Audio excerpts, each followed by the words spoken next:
अस्सलाम वालेकुम। बहुत ही इंपॉर्टेंट जजमेंट है। हवाला है 2022 SCMR पेज नंबर 687। ये किस लिहाज से इंपॉर्टेंट केस है कि एक वकील साहब इसके अंदर डायरेक्टली लिटिगेंट हैं, डायरेक्टली पार्टी हैं, और बड़ा ही दिलचस्प केस है कि अखबार के अंदर शाया होती हैं पोस्ट किसकी तरफ से, हाई कोर्ट की तरफ से, कि जनाब एडिशनल डिस्ट्रिक्ट एंड सेशन जजेस जो हैं इनकी तकर्रियाँ हम शुरू करने लगे हैं। जो भी शख्स जज बनना चाहता है यानी एडिशनल सेशन जज के तौर पे अपनी खिदमात देना चाहता है तो आके वो अपना इन रिक्वायरमेंट्स को पूरा करे। रिक्वायरमेंट्स के अंदर एक रिटन टेस्ट होता है और फिर उसके बाद एक इंटरव्यू भी लिया जाना था। अच्छा, होता यह है कि ये वकील साहब जो हैं इस एडवर्टाइजमेंट के ऊपर अमल दरामद करते हैं और उम्मीदवार बनते हैं।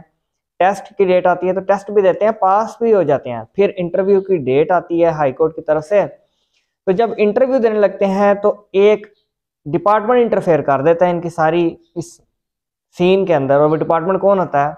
वो है खैबर पख्तूनख्वा बार कौंसिल। वो बीच में इंटरवीन करती है और कहती है कि जनाब हमने इसका जो है लाइसेंस सस्पेंड किया हुआ है, तो ये जनाब कल को जज बनने के काबिल नहीं है, इसको हम रद्द करते हैं।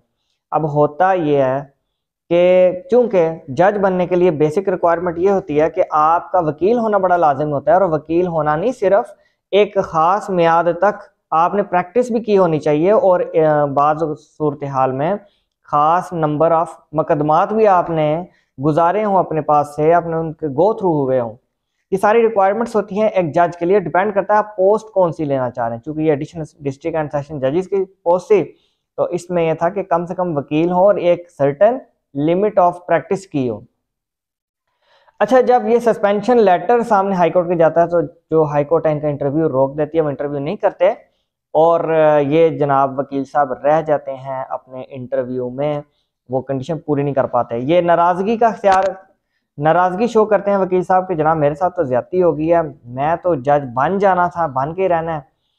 और ये क्या करते हैं, ये सुप्रीम कोर्ट में जाते हैं और जाके हाई कोर्ट के इस डिसीजन को चैलेंज करते हैं कि जनाब मैं सिर्फ सस्पेंड मेरा हुआ है लाइसेंस, मेरा ख़त्म नहीं किया गया, उसको बिल्कुल अबॉलिश नहीं किया गया, तो मैं जज बनने की रिक्वायरमेंट पर पूरा उतरता हूँ, मुझे जज बनाया जाए, मैंने रिटन टेस्ट पास किया, इंटरव्यू भी होगा तो मैं वो भी पास कर लूँगा, वगैरह वगैरह।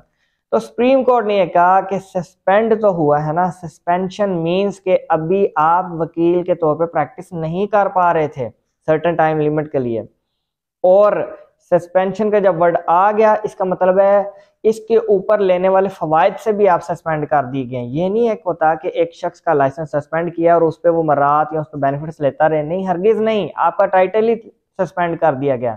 एक वकील का टाइटल एडवोकेसी का उसको लाइसेंस से मंसूब है। तो जबकि जज बनने के लिए रिक्वायरमेंट ये है कि एक वकील होना चाहिए जो कि प्रैक्टिस भी कर रहा हो, हाजिर हो, मौजूद हो, अदालतों के अंदर केसेस में पेश होता हो।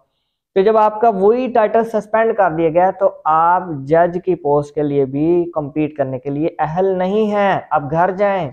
तो इस तरीके से सुप्रीम कोर्ट ने फैसला बड़ा तफसीली दिया। अगर इस जजमेंट को पढ़ा जाए तो बहुत डिटेल के अंदर, और बेसिक जो कॉन्सेप्ट है या जो लॉ इसके अंदर अप्लाई किया गया वो legal practitioners and bar councils act है 1973 का, जो कि बेसिकली डील करता है वुकला हजरात के साथ कि आपकी डीलिंग्स क्या होंगी, आपके राइट्स एंड ड्यूटीज क्या होंगे, जजेस बनना है या आपने प्रैक्टिसिंग लॉयर बनना है, तो मॉरल वैल्यूज आपके ऊपर क्या है और कानून आपको क्या कहता है। Thank you very much.